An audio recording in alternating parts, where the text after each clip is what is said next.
All right, Mike Conway, second victory of the year. Brother, it was a hell of a call on your part to come in for tires. All the experience you have in the rain and stuff, was it as treacherous trying to keep it between the fences before it dried out? Yeah, you know, as soon as it started raining, I knew it was going to be really tricky because even the parade laps we did yesterday behind the safety car, it was really slippery. So just a case of I could see people going off and having accidents, and I just thought, you know, the first half of the race, I've got to keep it clean and keep it smart. And then as soon as I could see certain parts of the track dry, I knew it would be the time to come in, and we just called it right there. And yeah, I mean, they came in so quick. I mean, there's more grit than I thought there would be, actually. So, yeah, I was really happy with that choice. I was just going to say, when you went by Justin so fast and left him that Kanan had no chance, and then there was a red flag. So you're thinking, I was still thinking you looked like you had the car to beat because you were consistently running about a half a second lap faster, it looked like.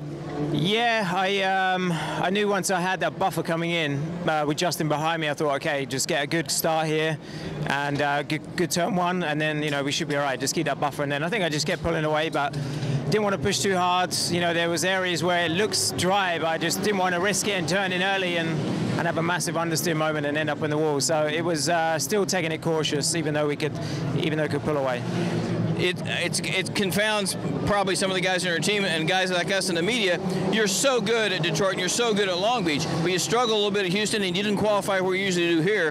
Do you think it's a question of just more time with Matt and Matt Barnes and getting comfortable? Yeah, you know, I think we're always searching for a little bit with the car. So, you know, I think if we find that thing we're looking for, you know, I think we'll be really qualifying up well. So, but yeah, I mean, the guys have been working so hard to, you know, to get things better, and they're always pushing. I mean, you know, we're always doing little changes here and there to try and improve things. So, you know, but the guys are working so hard, and with the schedule they have, they don't get any breaks. So this one's really for them, you know, they really deserve it. Well, last winter when you're sitting at home and you and Ed are talking about this, he said, if somebody would have said, Mike, you're going to come and you're going to win at least two races, I think you'd have probably been pretty happy.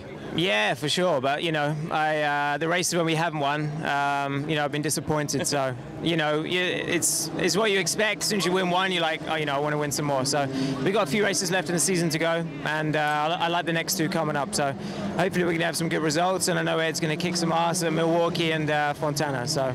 All right, this is the red-headed version of Al Unser, Ed Carpenter and Tony George. Red. It's light brown. All right, I'm colorblind. Tony George and Ed Carpenter said that this guy reminds him of one of the Unsers, and I said Al because he never gets excited, and he's not that great a qualifier sometimes, but he's a hell of a racer. He wins today here in Toronto, his second victory of the year. Hell of a job, kid. Robin Miller for RACER.com. Thanks for watching.